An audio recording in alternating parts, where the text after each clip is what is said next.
we need to talk about becoming more savage, because I think we're not savage enough. And the reason I say this is because I'm surrounded by women who I would consider 10 out of 10. And the scenarios that they have been in, that includes me too. The scenarios I have been in, girl, I be hearing my friends tell stories to me, and I be having impulsive thoughts like, girl, at that point you should have told him to fuck off. Girl, personally, I wouldn't have done that. Like, I be battling not saying a word when they're telling a story, because I don't want to come across judgmental, or I don't want to come across as though I am telling them what to do. So I'm learning to listen more and only give feedback or opinions when asked for it. Or if the conversation already is in that place where I know that my friend or the person telling me a story is receptive to hearing how I would have approached it, and of course I'll tell them. But I think we need to become more savage with the men that we are dating. I do. You guys are being too nice to these men. I've said this time and time again on this podcast, and I'll continue to say it. You guys are being way too nice to these men, and it's not paying off. I feel like when it comes to men who are successful or rich or good looking, the more a man is any of those three things, the more likely he's going to be arrogant. And you can't be scared to match his arrogance. I think it's okay to match his arrogance, because if he don't want you to be arrogant, then he shouldn't be arrogant. Because me, I'm a Libra rising, right? And in astrology, your rising sign is basically like how you come across to other people. It's the version of yourself that you put across when you've just met someone. It's almost like if your publicist could speak for you, here's how they would present you. So as a Libra rising, yes, I care about things looking nice. Yes, I care about aesthetics. But also, Libra as a sign represents the scales, represents balance, it represents symmetry. So Libra is a mirror. Libras are really good at mirroring energy. So if a man is arrogant, I'm gonna be twice as arrogant, babe. Let's fucking go. I've been having this recently because obviously as my platform and profile grows, so does my network, naturally. And aside from me having a platform and a high profile to a certain extent, I'm also really attractive. So I know that the chances of me coming across men are higher, especially when it comes to men who are public figures or celebrities or men who have money. And I just want to tell you, right, there's this guy. I know he's not listening to this podcast because he's way too self-absorbed, and that's fine. Good. Don't be listening here anyway. I don't want you here. But there's this guy, and I'm going to obscure details about him just because. But he is... How would I describe him? He's definitely a musician. He's made some of my favorite songs for life. Like, these songs will forever have nostalgic spots in my heart, in my mind, in my body, because music has that effect on me. He's been responsible for the production on those songs, basically. He's not the singer, but he's responsible for the production. And he is a close collaborator. God, I have to be really careful how I'm talking about this. He's a close collaborator and frequent team member of one of like the biggest musicians in the world right now. And he's been into me for a while now. I got him through my pole dancing. Let me explain. So, if you don't know, I pole dance. And I pole dance for fun. I share my pole dancing on my Instagram stories once in a while. I might share it on my Instagram grid, but I rarely share it on my grid just because I'm avoiding having my account taken down by Instagram.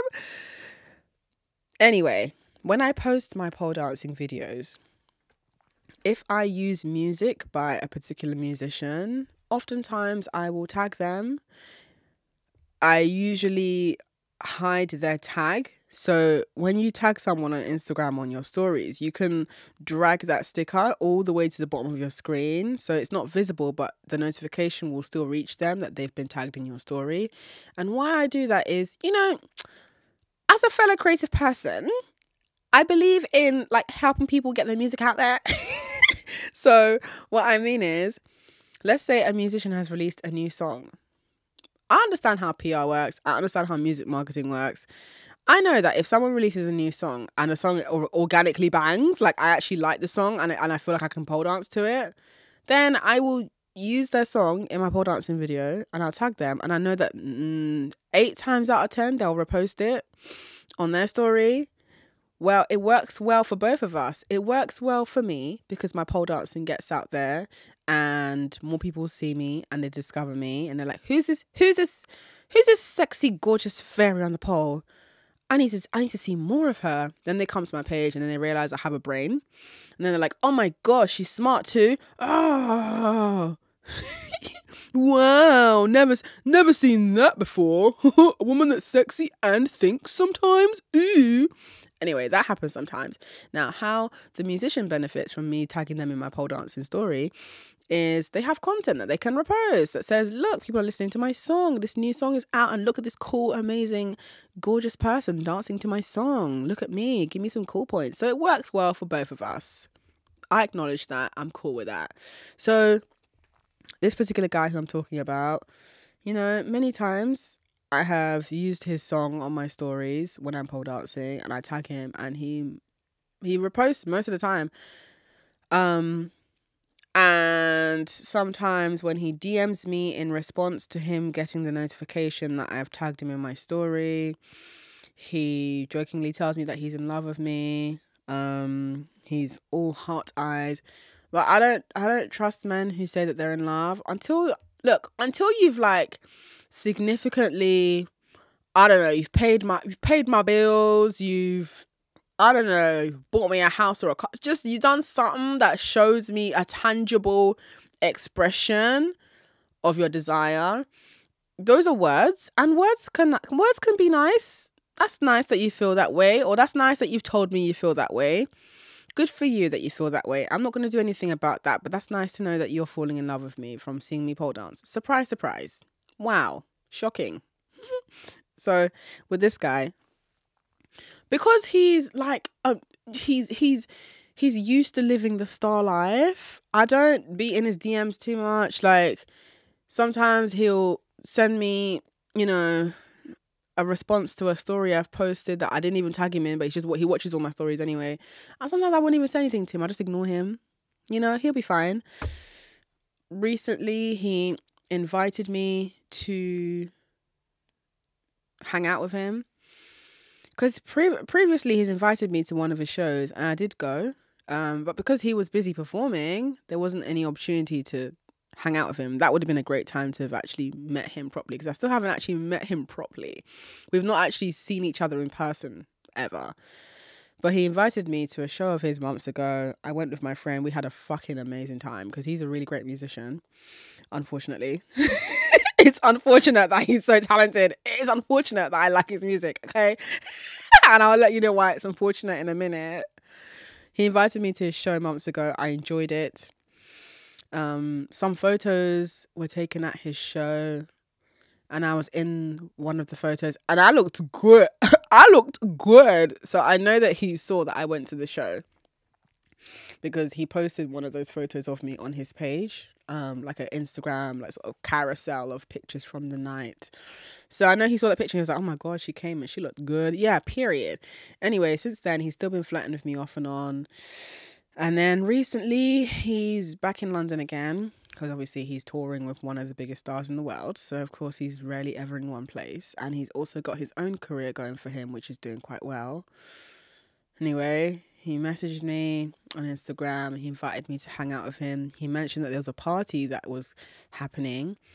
And my response to him was, I'm only coming out with you tonight if you're going to make sure that I'm well taken care of. Please let me know more details about this party and I'll tell you if I like it.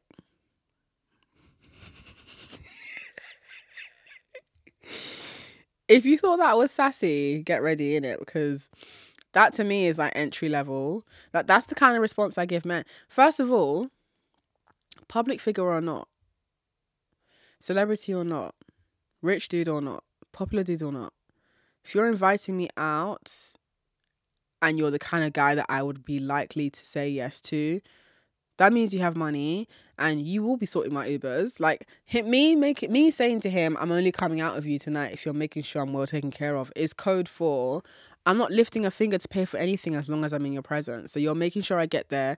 You're making sure I get home. Because I could have been doing other things. I could have been at home, creaming my hair, washing my wigs, watching true crime, but I'm here with you. So make it worth my while. And also, you still need to let me know details about this party. Because I might not like the party. What kind of people are going to be there? You know, it's about carrying yourself like a queen. You don't just go to places because the guy's invited you. He didn't even give you that much information in his initial invite. And that's why I had to ask those questions. Anyway, you're probably wondering what happened next. So when I said to him what I said about, you know, I'm only coming out of you tonight if you're making sure I'm well taken care of. Let me know details about the party and I'll let you know if I want to come. He just liked the message and never said anything, but was watching my stories throughout that day.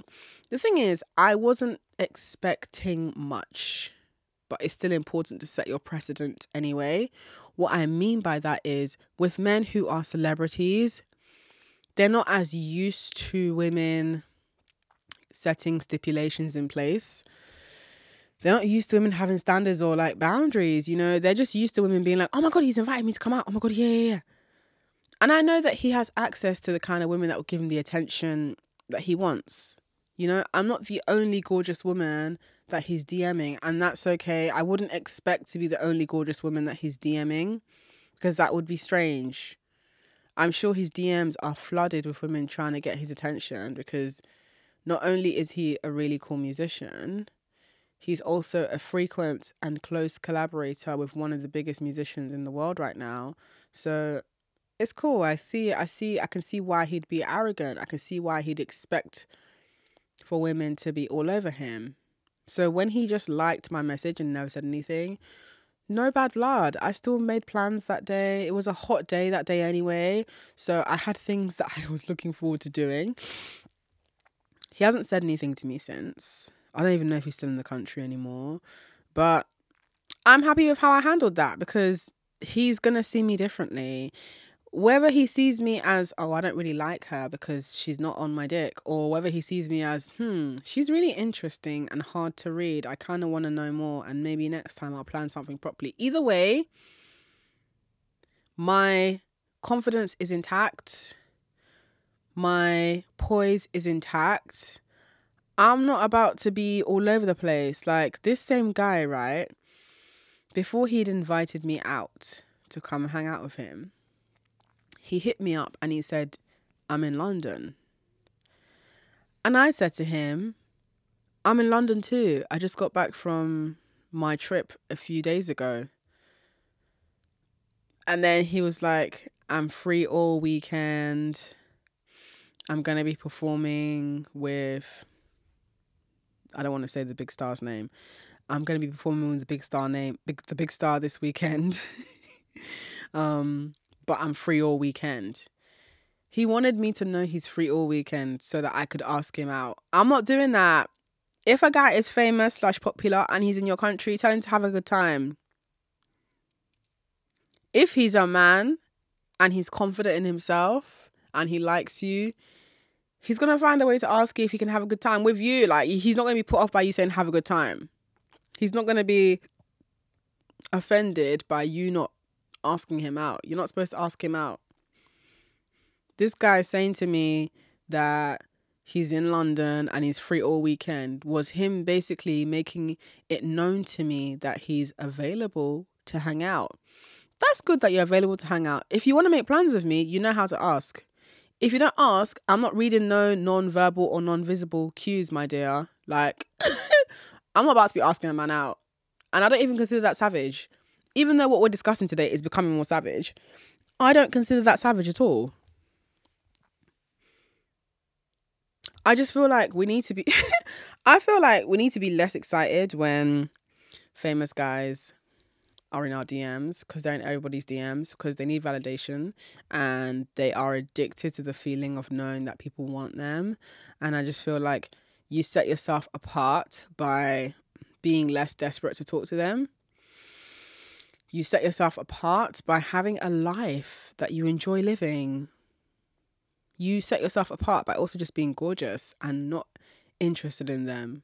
Like, I know that it sounds counterintuitive as a woman to imagine you being interested in someone and they're not showing you interest back. You're probably going to be like, well, this person isn't interested in me back, so I'm going to leave them alone. That's not how guys' minds work, though. It's just not. Like, I know that in modern feminism, we are trying to separate ourselves from these ideas that women are prey or objects to be hunted. I completely agree that women are not prey / objects / meat to be hunted. And yet, at the same time, men still think the way that they think. So no matter how progressive or humanizing your thoughts are on what women are or who women should be, men still see us as people to be hunted. Men still see us as challenges to overcome. Men still see us as domain to conquer. So what are you going to do about that? Because you could choose to play them at their own game or you can like remain ignorant to what they're doing. I like playing men at their own game because it's fun. Sometimes you'll come across really, really good chess players and you'll be surprised, you know? I don't even know how to play chess, but I know how to play I don't know how to play chess, innit? Like, I don't know how it works, but I do know how to play men at their own game. And I get sharper and sharper with each guy, which is why I believe in when things are going well, let it be great. Enjoy it. Be vigilant, but enjoy it, because you can't constantly have your head like over one shoulder, looking behind you, trying to see if someone's trying to get over on you each time that you're finally enjoying yourself with a guy. I think there's room for vigilance and joy. I think that you can really have fun with a man when things are going well until they're not going well. And once they stop going well, you can trust in your observations and you can act from that vigilant place of knowing that you deserve better, and you can up and be going. You don't have to feel this sense of over complicating things or being so in your head that even when a guy is treating you well, you're trying to prepare for when it's going to go wrong and you're feeling paranoid about whether he's gaslighting or love bombing you. I think there's room for both. I think you know when someone is pulling your leg and you are brave and smart enough to act accordingly. So in the past, I've had great experiences with men, and at some point down the line, those same men have changed the way that they've behaved towards me, and I have changed the way that I've behaved towards them. I am a mirror. If you're being good to me, if you be good to me, I'll be good to you. Where's Chloe Bailey? And if you start treating me like I'm a fan, or you start getting carried away because I'm giving you attention, or you start feeling yourself because the woman who was once unattainable has suddenly been attained by you, we can always revoke that access. We can always take it back to ground zero, start from scratch. We can always do that. That's always going to be an option. Never think you're above that as a guy. You will be set back to the start and you're going to have to re-earn my trust from the beginning. And this time it'll be twice as hard because now I already know you and now I'm already aware of what you're capable of doing. So now there's going to be twice as much doubt than there would have been in the first place when I didn't know anything about you. Do you see how men make things hard for themselves? So I just think you should always have another man you're talking to. If you don't have another man you're talking to, that's fine. Have something that you enjoy doing. Have a career that you're dedicated to. Because look, I be seeing my friends getting ghosted by guys who are feeling themselves. And then when we revisit the scenario that led up to the events of the ghosting, I'm like, yeah, girl, I can see how he got carried away. But the thing is, there's nothing you as a woman can do to stop a man from doing anything that he wants to do. So if the man wants to ghost you, you can carry yourself like the ultimate goddess and he'll ghost because he's not getting the ego boost he wants. Or you can carry yourself like a floor rag and he'll still ghost because he's gotten too much access. So you just can't win. But I believe it's about what you want to win and what game you're playing. Because you know the saying, if you play silly games, you win silly prizes. It depends on what you want to win, innit? Because for me, a win is a win, especially when you leave with your self-esteem intact. So even if a man ghosts you, but in that scenario, you carried yourself A1 from start to finish, that's still a win though. It's still a win because you didn't give him what he wanted. You were poised. You were elegant. You remained beautiful. And guess what? You're only going to get finer from here on out. You're only going to get more experience from here on out. So a win is a win. That's definitely a win in my eyes. But if you think a win is, I don't know, being able to pull a man who is popular or famous or good looking, listen, there's certain men, yeah, that I've had interactions with. That shit's going to the grave with me because I didn't get anything out of it. That's embarrassing. Like, thankfully, I didn't sleep with those men. But it still feels kind of weird or like, I don't know. It just feels a bit somehow to like brag that you did X, Y, Z with this particular guy who we all know he's got money, but he didn't give you none. But you gave him sexual access. Do you see how it feels and sounds backwards? I know it could be argued that, you know, you had a great experience, you had fun. Okay, but you could have still had a great experience and had fun and gotten more out of it if you carried yourself differently.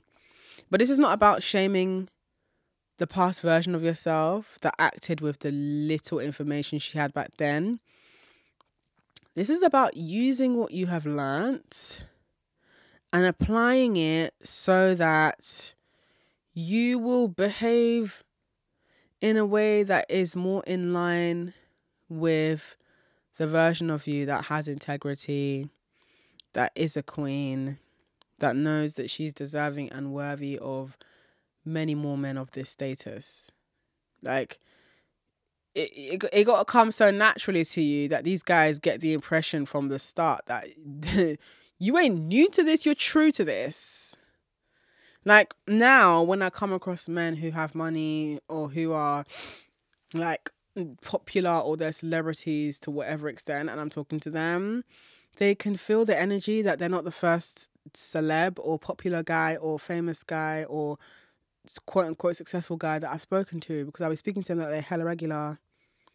There's one guy, he gets on my nerves, and it's a shame because this one, yeah, he's a great musician. I like his music.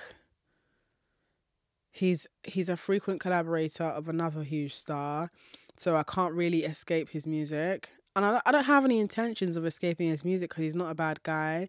It's just that he's really awkward and shy, and it turns me off. I'm very turned off by men who are hesitant and shy when they're talking to me. I don't have the time for that. As a man, you obviously want to sleep with me. That's why you're loitering and lingering here. But if, as a man, you can't find it in you to be direct and drop some energy on this, I'm just not interested. I don't find you interesting. I find you really annoying, and I'm going to ghost you. So that's what's happening with this guy, this other guy now, that I wouldn't even say I'm talking to him, because that would be a reach. There's no talking to. I've known him for a little while. I've hung out with him once, and that was dreadful. I found it really awkward, because the first time I hung out with him, he invited me to the studio, and I was like, the problem was he invited me to the studio. He's a musician. He invited me to the studio. The studio is a place of work. You've invited me to the studio, and that's my first time meeting you in person, even though we've been communicating online for a while, a few years even. You invited me to the studio to meet you for the first time. And all I'm seeing, for the most part, is the back of your head. And all I'm hearing is you recording your vocal takes. These are nice vocal takes, by the way. But I didn't come here to what do you think this is? You must think that I've never been to a studio before. You must think this is some sort of like Disney shit where I'm like, oh my God, wow. Wow, I'm in the musician studio. Wow, I'm watching you make a song. Wow, never seen that before. Oh my God, I'm so amazed and turned on by you ignoring me and doing your work. Like, why are you going to invite me to your place of work upon the first time meeting you? I don't like that because we didn't get the opportunity to speak much. And I felt like I'd travelled an hour into central London to hang out with you for all of 20 minutes? And in that 20 minutes, you were working. Rightfully so, because you're a musician and the studio is a place of work and you're paying for studio time. So I don't expect you to be chin-wagging while you're in the studio that you've paid for. But why didn't you just invite me on a day where you were prepared to actually make plans? Don't fucking do that. So since then, I found him really awkward. And occasionally he tries to talk to me. He invited me to a show of his, which I went to, but we didn't get the chance to talk because, he was performing and I left shortly after he got off stage. But I've always gotten this weird energy from this guy where, like, he will start conversations with me and then he'll just disappear. And then when I ignore him back, he'll message me on Instagram to be like, hey, I sent you a text. I'm not sure if you saw it. When I go to look at the text in question, the text is just, hey. So when I then reply to this text and I'm like, hey, is there anything you want to talk about? He's just awkward. It's such a turn off. I'm sure he's shy and introverted. That's not my problem, babe. If you're shy and introverted, why are you Well, go and do that. Go and do that with people who are also just, you guys should just go and all ignore each other and all be shy together. Why are you coming to me? Are you expecting me to carry the conversation for you, young man? Because that's not going to happen. I'm so turned off by men who don't know how to just like be the man that you're pretending to be, innit? Like, if you're going to be pretending as a musician to be this like superstar tough guy, it's ironic that now that it's just me and you talking and you're just like, you don't have much to say. Because now I'm going to be extra mean to you and just ignore you because you're boring to talk to.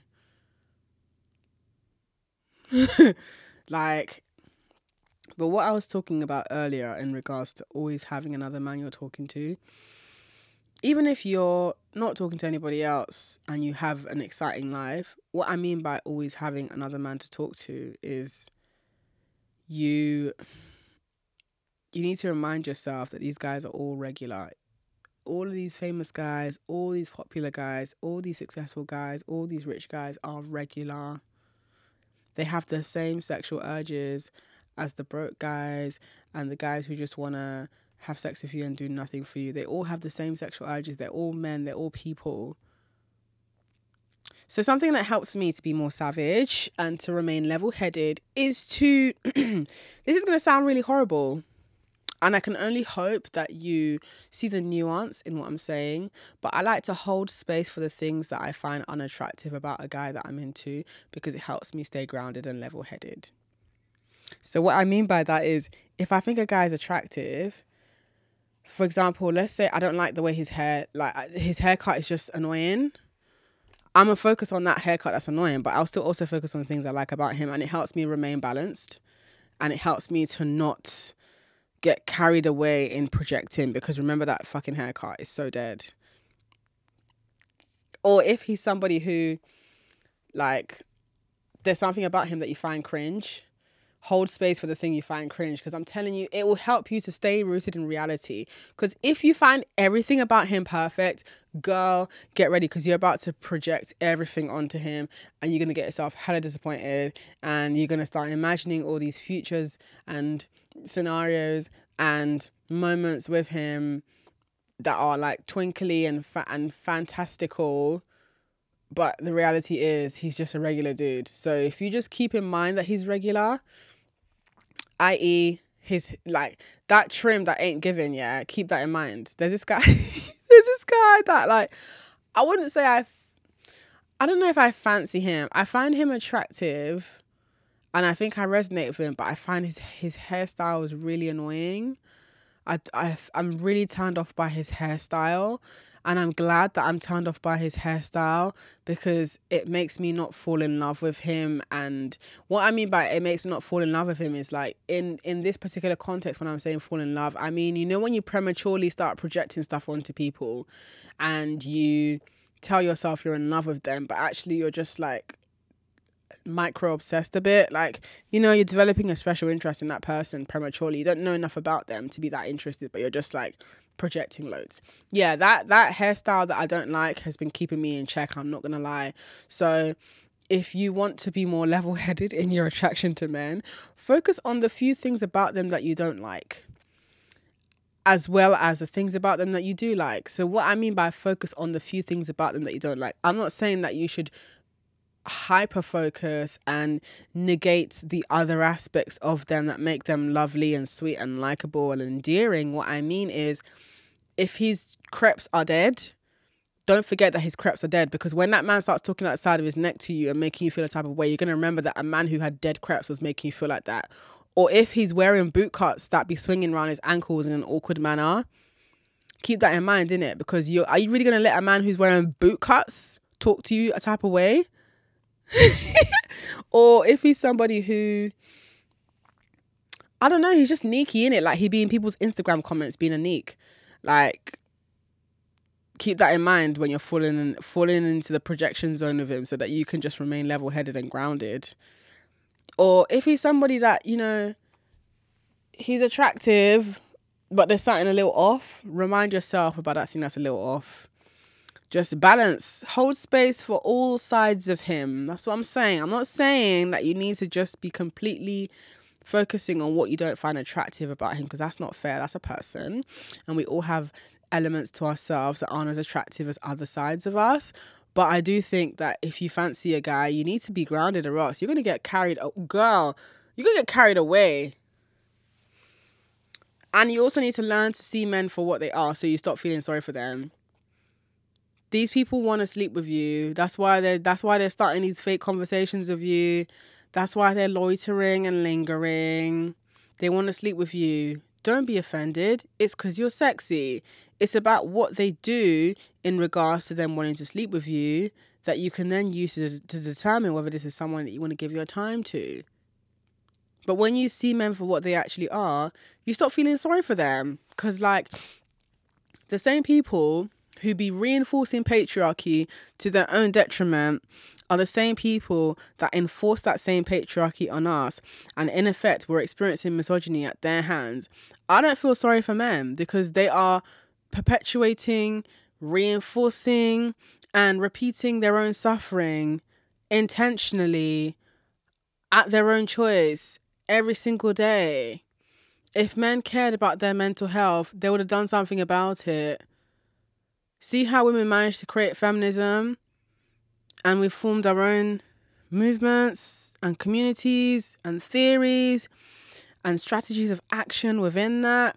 If men wanted to create a similar structure that involves and centers accountability and growth and recovery and repair with the people they have harmed, i.e. women, they would have done that by now.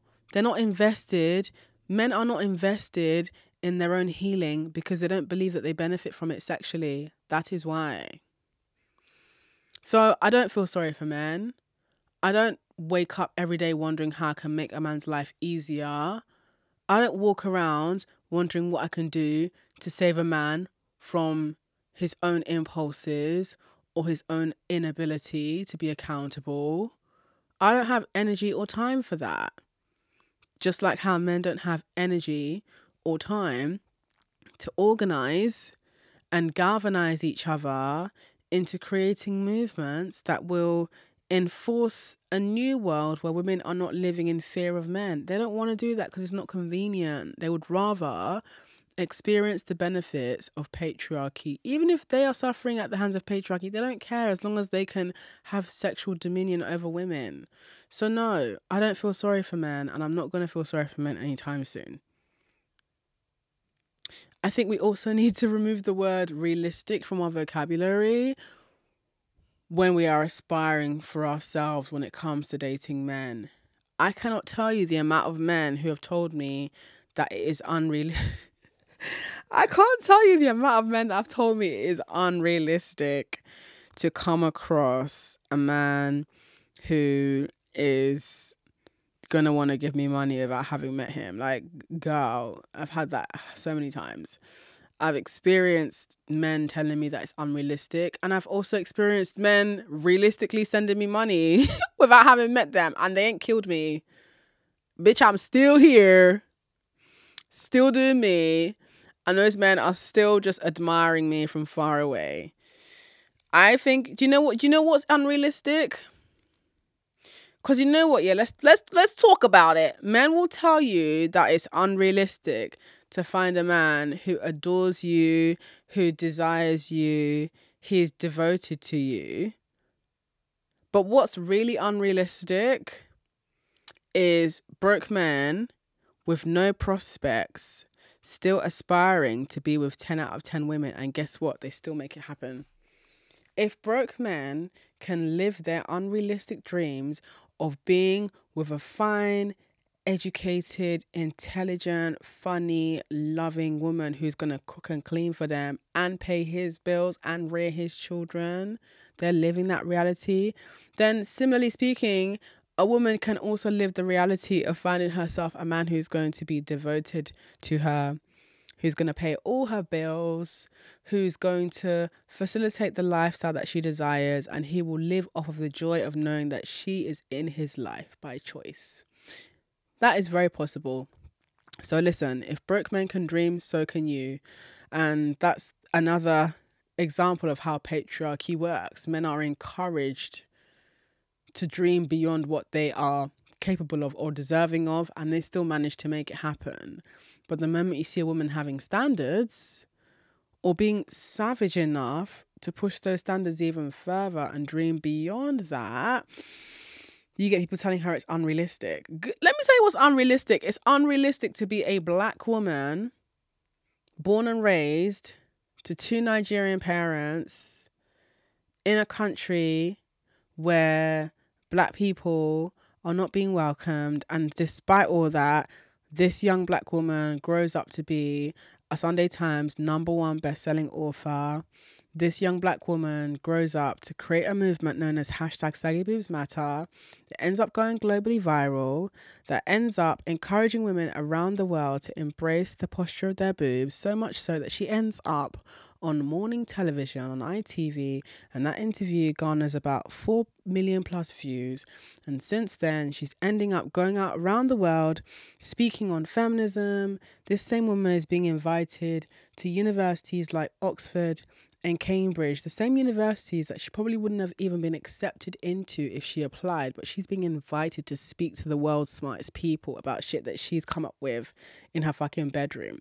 That's what I call unrealistic, and I'm living that shit. So ain't nobody gonna come and tell me about what's realistic and what's unrealistic when I'm already living in an unrealistic fucking dream.